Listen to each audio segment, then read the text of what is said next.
All right, guys. Continuing. Yay. So let me ask you one quick question about an and. It's probably that. It's an other, and they said no.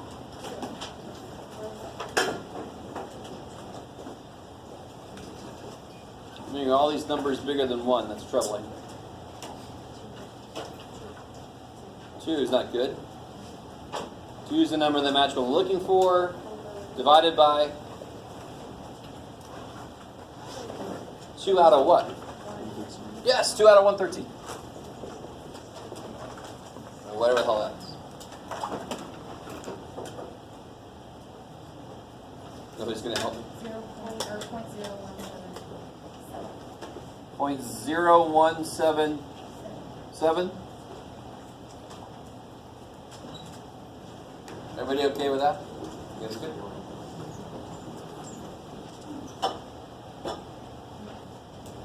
Did you make that into a percentage, or did you keep it decimal? Yeah, you can make it into a percentage.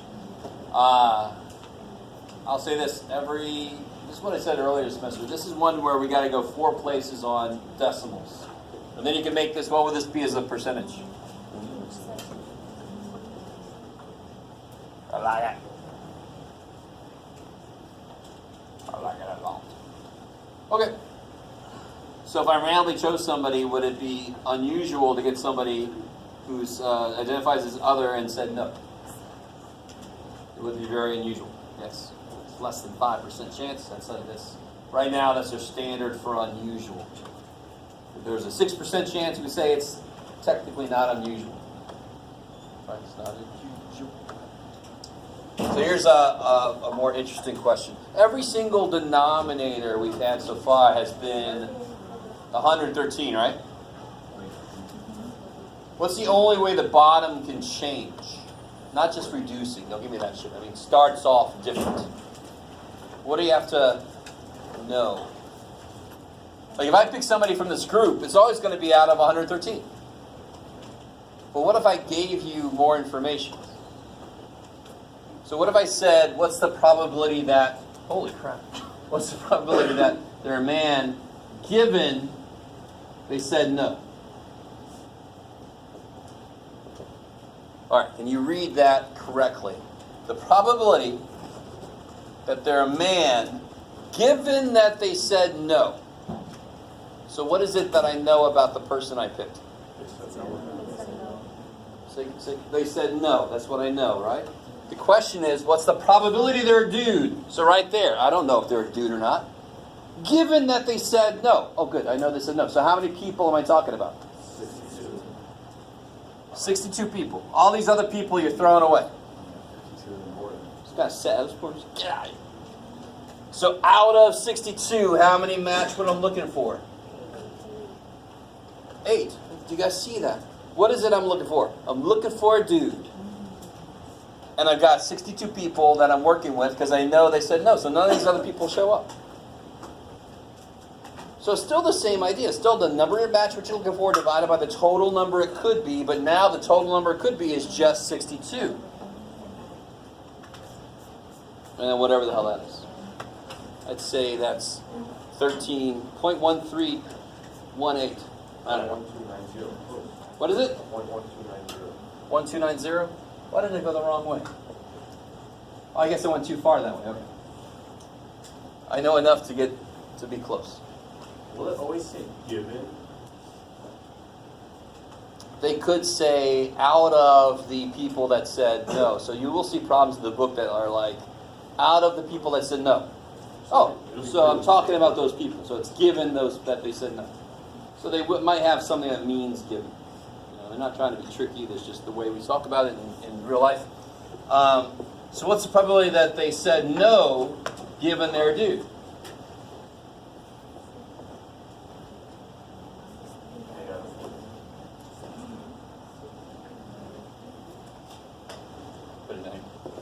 Yeah, so what's going to be the bottom now? What's going to be in the bottom? 49. Yeah, 49 dudes, right? Out of those, how many said no? 8. I like it.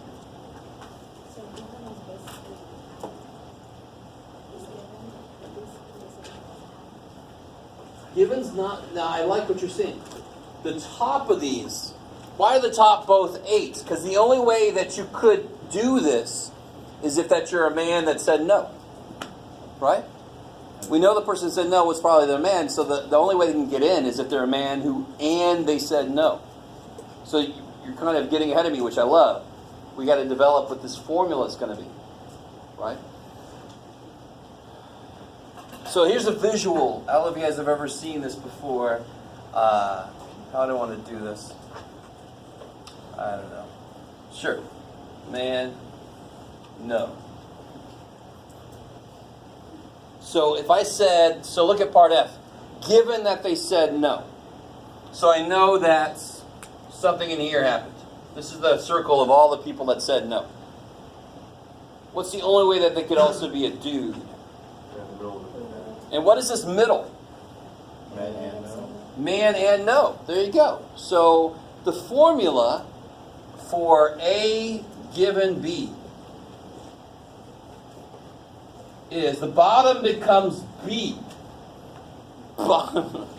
Whatever the given is. Why was the bottom 62 here? Because the given ones, they said no. And there's 62 people that said no. So out of that new thing, I'm going to throw some people out. I'm going to focus on this group. And then what's the only way that I could have an A, or in this case a male, is if it was A and B. So the tops here are both ands. So if I know they said no, what's the only way it could be a dude is if it's a dude that said no. They're a man and they said no. So let me summarize, let me summarize the formulas we got so far, and there's one more formula we need to figure out.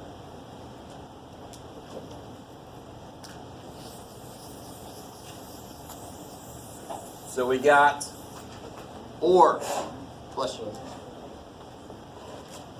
Or is basically add.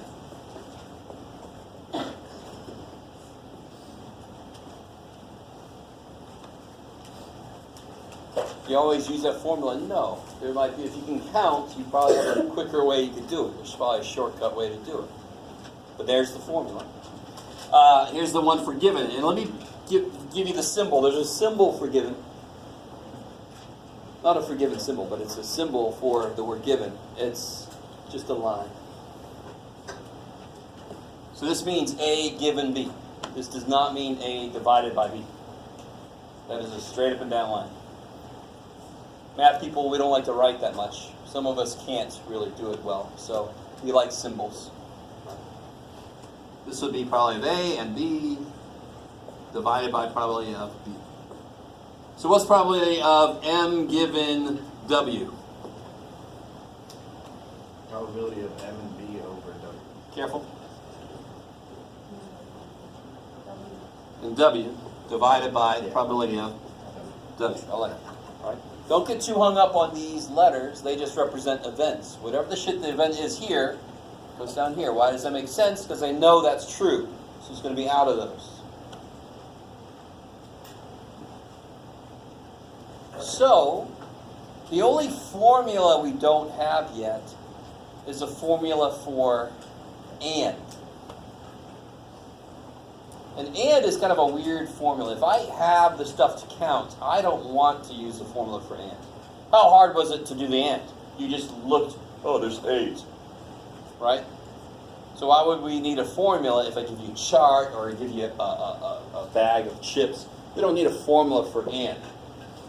Well, what if I don't give you something to count? I mean, you need a freaking formula. So I got to figure out a formula for and. So one thing that's happening is there's a formula for and up here already.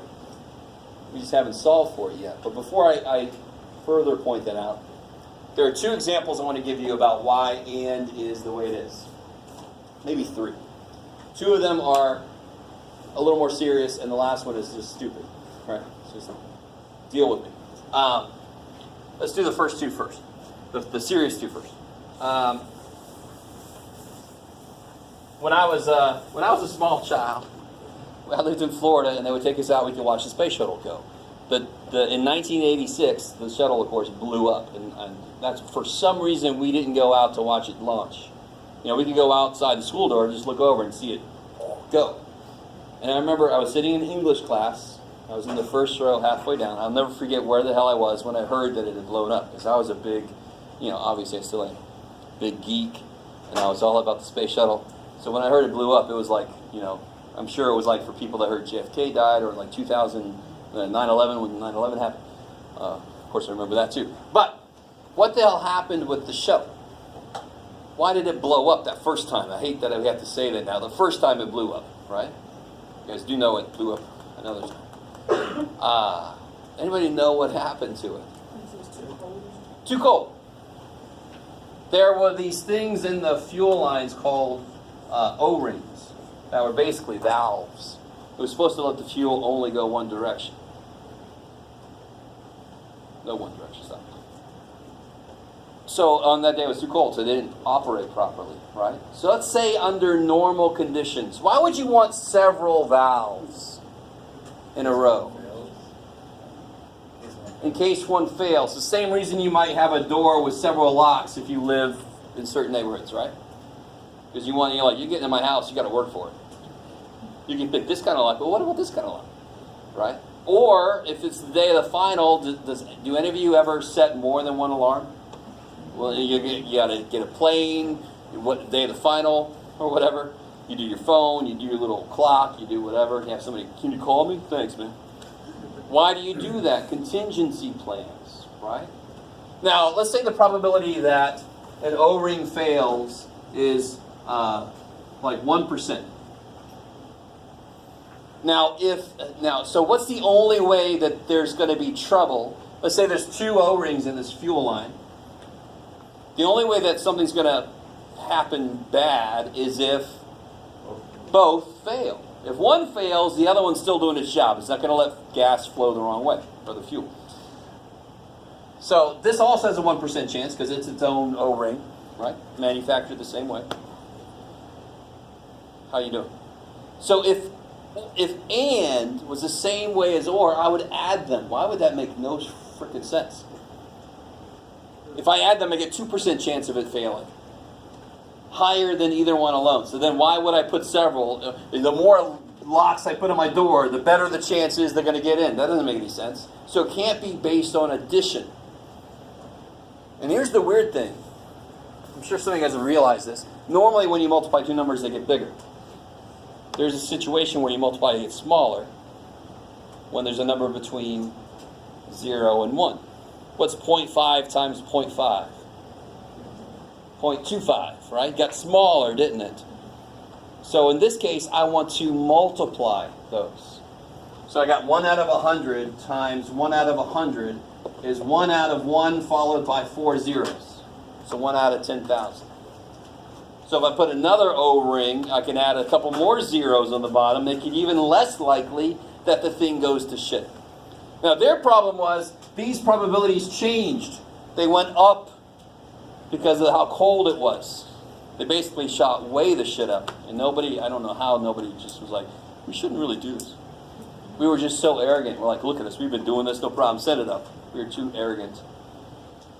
Okay, maybe. All right, here's, that was basically 2 for 1, I think, with the doors. What was the other one you're going to do, Jeff?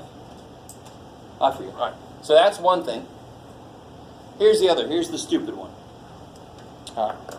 So let's say you want to join a fraternity, right? Or sorority. And this is very, this isn't horrible level hazing, right? What I'm about to go through. They're going to make you walk down this hallway. And every 3rd step I take, I get smacked on this cheek. And every 5th step, I get smacked on that cheek, right? Right. So what's the probability I get smacked on this cheek? Every 3 steps, you get 1 smack. Every 3 steps, I get 1 smack. So what's the probability I get smacked on this cheek? 1/3. What's the probability I get smacked on this cheek? 1/5. How often will I get smacked on both this and this cheek? Every how many steps? 15. Right? If every 3rd, so 3, 6, 9, 12. Shit. Right? And what is 1/3 times 1/5? Freaking 115. Okay, so or is basically add. and is basically multiply. Why do I say basically add? Because it's got this adjustment here, right? Okay, so watch this. You guys swim with me. So, or is basically add. It's a really good, quick mental note to have. And is basically multiply. That's why and gets smaller, or gets bigger. I like it. So here, if I do, let's get you out of the way. If I do the math on this and solve for A and B, the probability of A and B, I've got a formula for it. So what's probability of A and B? How do I solve it?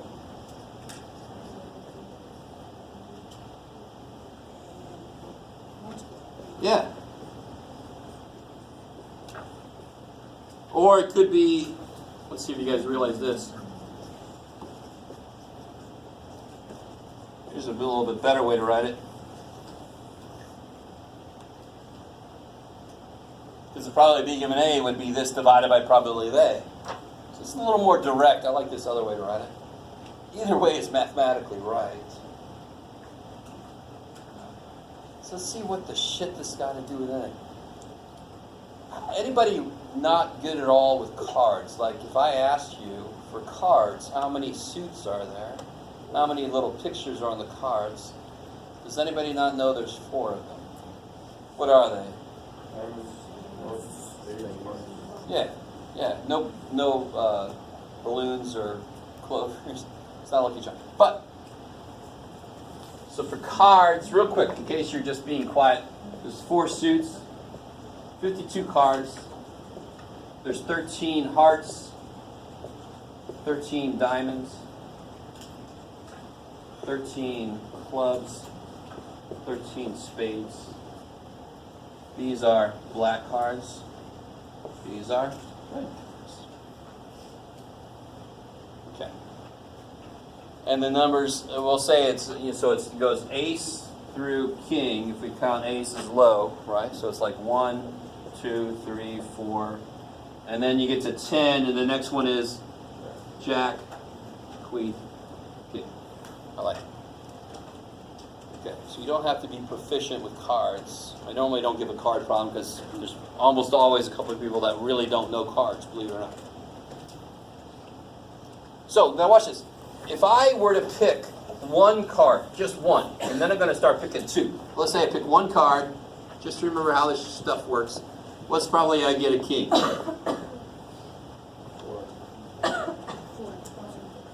What would you say to that person that says 1 out of 4? Because that's an answer I get all the time. Yeah, we're reducing it back to 4 cards.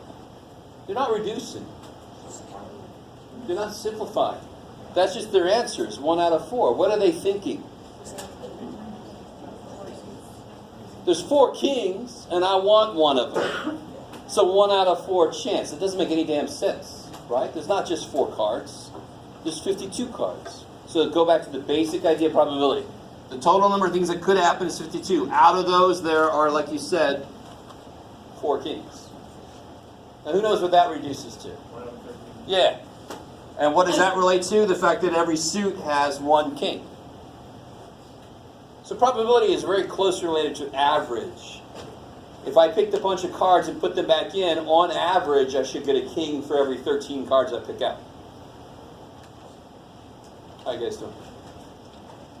And real quick, before I get too far away from what I just said, is this still going? Yeah. Poor little dude. I love my little brother. I've got to call him out. My little brother, Jim. He told me once, he says, Jeff, do you still teach that probability shit? I'm like, yes, I do. And he said, dude, what the hell? Everything's 50-50. It's going to happen or it ain't. Why don't you let those poor kids off the hook, man? I'm like, Jim, never become a doctor, dude. No. What's my chances, doc? 50-50. You know, it's like, no, God. What's probably it's going to snow tomorrow in San Diego? 50%. It's going to happen or it ain't. Screw you. There's no 50% chance it's going to snow. So, on one level, I understand his point. Something's going to happen. Let it happen. Deal with it. That's fine for certain things. But for most things, I want to know the chances of something so I can appropriately prepare. If there was like a 90% chance of snow tomorrow in San Diego, we would probably be preparing for tomorrow differently. Of course, most of us would go, they don't have a freaking clue what's going to happen in San Diego. 80% chance of rain is like a little cloudy. Okay. Anyway.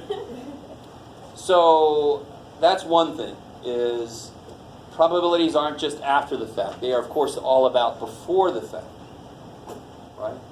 There was something else I was going to say and I forgot. Oh, I think I said that already. Yeah. So here, let's pick 2 cards. But there are 2 ways I could pick 2 cards. I can either pick and then pick again, or I can pick, drop that back in. I'm imagining this is a big hat for some reason. I could pick and put it back in the deck and then pick again. Right? There's 2 totally different ways. And can you imagine why the probabilities would be different in those situations? If I pick a card and then give it to my little brother, why would the next probability change? I lost a card, so the denominator is going to change. Right? So if I pick 2 cards, I'm going to say with replacement. Meaning I put them back in the deck. And then I say, okay, what's probably get 2 kings? A king and then a king. So and means multiply, basically. Right? Just like that 1 out of 100 times 1 out of 100 we did. And if you think about it, I really want this to make sense. Going back to the O-ring thing for a second. What percentage, so let's say the first one fails. What percentage of the time will the other one fail also? 1 out of 100. Because that's probably going to fail. You guys, so 1 out of 100 of 1 out of 100 times. Well, that's multiplication. That's why you multiply to see how often do they both do this thing. So here, what do I want? I want the first card to be a king. So I call this like a little hangman game. I put a times there. Why? It's freaking and. And basically means multiply. So it's probably get a king on the first draw. Probability that I get a king on the first draw. 152. Are you saying 113? Yeah. Okay, I can't. So 452, right? And then we can reduce it. I put that card back in. So it's probably get another king. Still 4 out of 52, right? I might get that same king. This is 1 out of 169, whatever the hell that is. By this point, I should know what this is. I did this so much, but I can't remember. It's 0.0221. Is anybody doing that for me? 0.076. Oh, so far. 0.076? 76. No? What do you get? No, that I know. Yeah, it's 1/13 and 1/13. What is that? 0.005. 0.059? Yeah, and then 17. 0.00592. This is fine. That's 4 places. Yeah. All right. Are we done? We're all right? Why does it make sense that the probability should go so far down? I mean, what is 1 divided by 13? It's like 0.07 something. Oh, that's 0.076. All right. And look at now, of course, they're probably getting 2 kings. That should be even less likely, right? You get 1 king, all right. But if you're going to get 1 king, put it back in, and then get another king, I mean, you're like, holy shit, what a weird superpower. I always get a king. So far, so good? So, of course, what's the probability I pick a red card and then a 2? Still with replacement, still under that same heading. So how many red cards are there? 26. Out of 2. Oh, out of 50. out of 52? 26 out of 52. And then I put that card back in, and that was probably get a 2. 4 out of 52.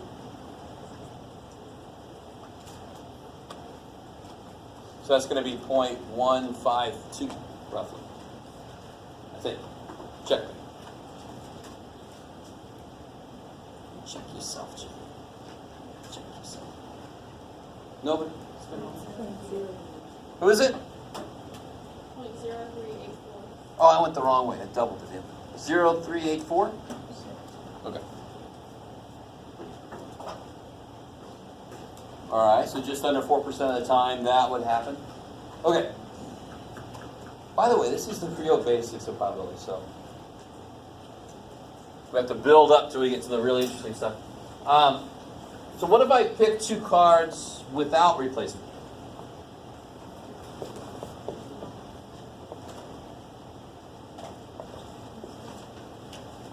By the way, I do have a handout. I just want to get through enough information so we can actually do it. So I am talking more than I want to. That's too bad for all of us. So if I pick 2 cards without replacement, what's probably you get? Let's do this one. A red and then a 2. Oh, that's going to be hard. Let's do the first one. A king and then another king. So the first one's 4 out of 52. Yeah, so 4 out of 52 chance you get that card. Then I feed that to my little brother. That could explain why he's got all the trouble with So then it was 3 out of 53. So 4 out of 52 chance. Feed that card to my brother. And then, yeah, what do you say? 3 out of 51. 3 out of 51. I love it. Because you got 1 less king, 1 less card, right? And then, you know, whatever the hell that is. I don't know.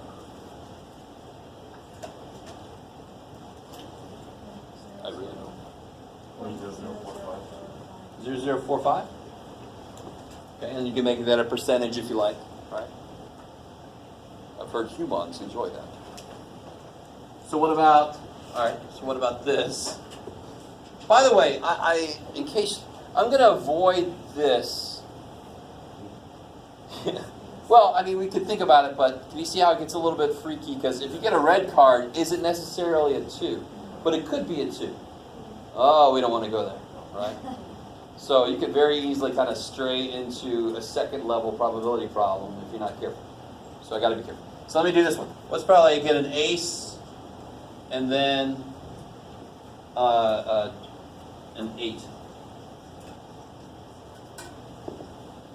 So I put 2 little hangman things. I put a times in the middle because it's and. So the first thing is an ace. 4 out of 52. Yeah, everybody's got shown up 4 times out of 52. What about now for an 8? I throw that one away. Yeah, why does the top stay the same? This is a totally different card. Here I lost the king, so of course the top and the bottom change. So what's going to happen when I do without replacement? The bottom is always going to change. The top might not. Depends on if you lost that card or not. Did I lose any 8s so far? No, I got an ace. Threw that one away. I like it. And then, you know, whatever that thing is. 0.006. I'm just going to try to figure it out. 006? 0. 0? Yeah.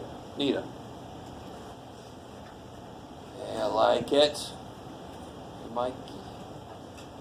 Alright, so let's alright, here. One last thing, just make sure you guys understand how far this can go. What if I pick 4 cards without replacement?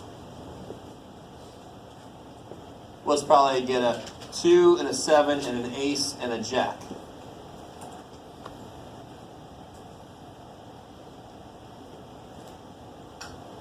So how many spots are you going to have now? 4. 4. I got 4 cards I'm picking.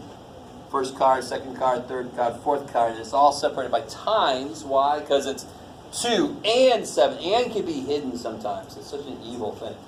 This means I got a 2 and then a 7 and then an ace and then a jack. So what's probably the first one's a 2? 2 over 52. Who? Or, sorry, 4 over 52. 4 to 52. What changes here?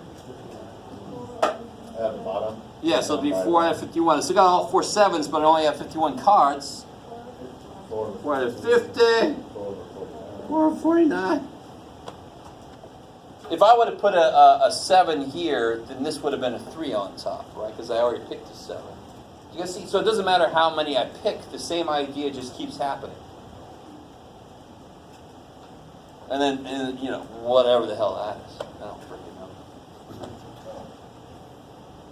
Not even gonna try. I don't know. Don't be, you know, I'm not performing one. Come on, math boy. What? 3.9400 times 10 to the negative 5. To the negative Negative 5. 5. Ooh, that's nice. What the hell does this mean? What's it look like on your calculator if you have a graphing calculator that looks like this? There's an E. Times 10 to the negative 5. What the hell's that? Not 5 zeros. 5 zeros there, right? Not 5 zeros. 5 decimal places, which means 4 zeros. Because you got to move once around the stupid 3. So it's always 1 less 0 when it's negative. 1, 2, 3, 4, and then 3, 9, 4. So this is the one place where my 4 decimal rule kind of goes away. If you did 4 decimals, you would say the answer is 0, which obviously there's a chance you're going to get this, right? So when you have something that's this small, you go a few extra decimal places. You just do. You're not going to tell me it's a 0% chance. Can you write it? Yeah, you can leave it like this too. Yeah. Just don't put 3.94. Then I'm like a 394% chance. It's so going to happen. It's going to happen before you even pick the cards up. They're just going to jump out at you, right? Can we use the E also? Yes. Yes. I like it. Okay. All right. So here's the last idea.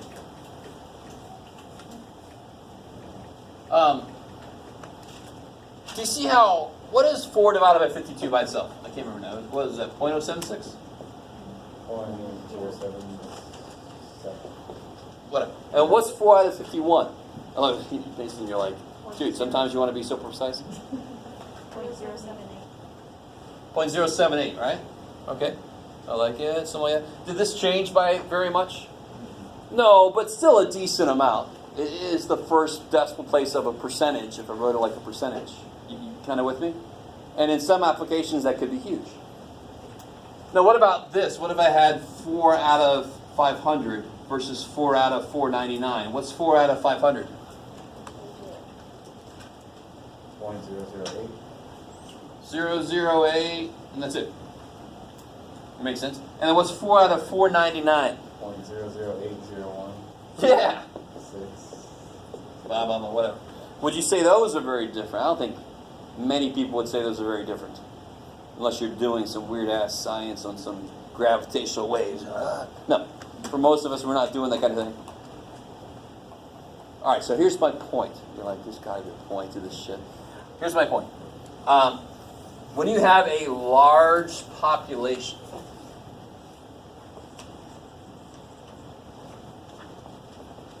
and I'll only give you problems that are obviously small or obviously large. So if I said, let's pick 4 Americans, is that a large population? Yeah, it's 370 million. I don't know where we are now. We just keep going and going. So if I said, so like I said earlier, 11% of Americans are left-handed from the last study I looked at. So if I pick 4 Americans, what's the probability that they're all right-handed? Let's say that. 0.44. No.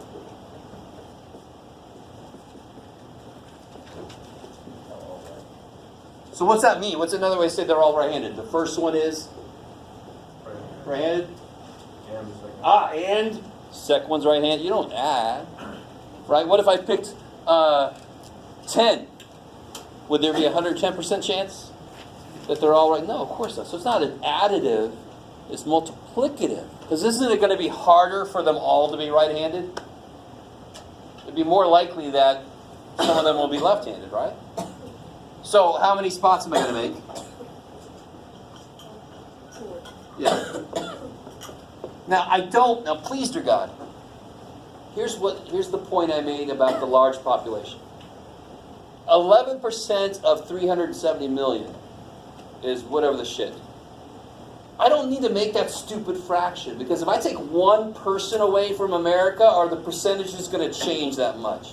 I mean, look, here we're talking about 500. Did they change much? What am I talking about now? 370 million. They're not going to change at all, basically, unless you're a stupid supercomputer. Then you were 87 places different. Oh, that's nice. Do you guys, so what do I have to do here? What's the first one? I want them to be right-handed. So what do I put here? And don't do this weird shit. There are 100 Americans? Get out of here. I'm like, what happened? Shit, I missed something. So what do I put here?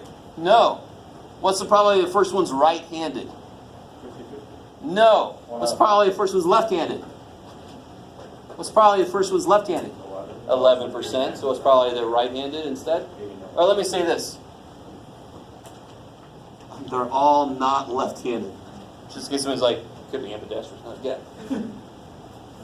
Right, they're just not left-handed. So the first one, 89. Does anything change for the second one? No. No, it doesn't.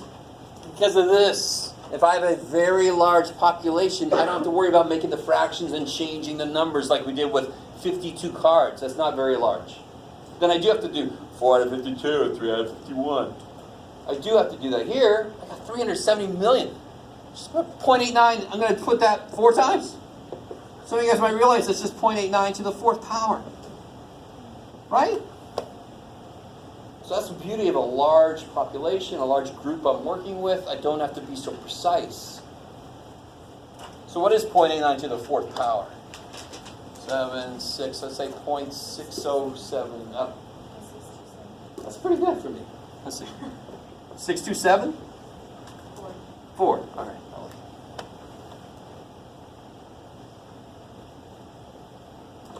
That's bigger than I thought. Oh. All right, so let me finally shut the hell up. Let me give you guys. There are 2 sides to this. One of them says in class. So do that side. The other one is a practice probability quiz. So I'm going to have an answer key for this tomorrow. Because when is our probability? I call it a mini test, but it's a double quiz.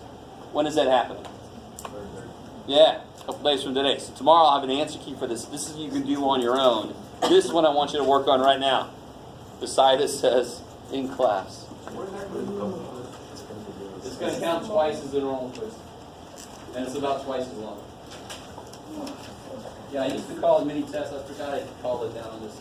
It always freaks people out. It's just a double quiz.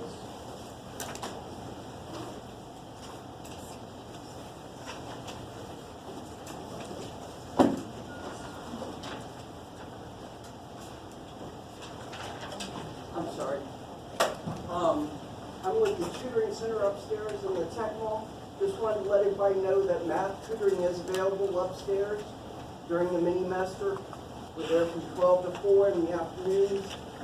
And it's free one-on-one tutoring for 30-minute sessions. If anybody wants to come up, you're more than welcome to.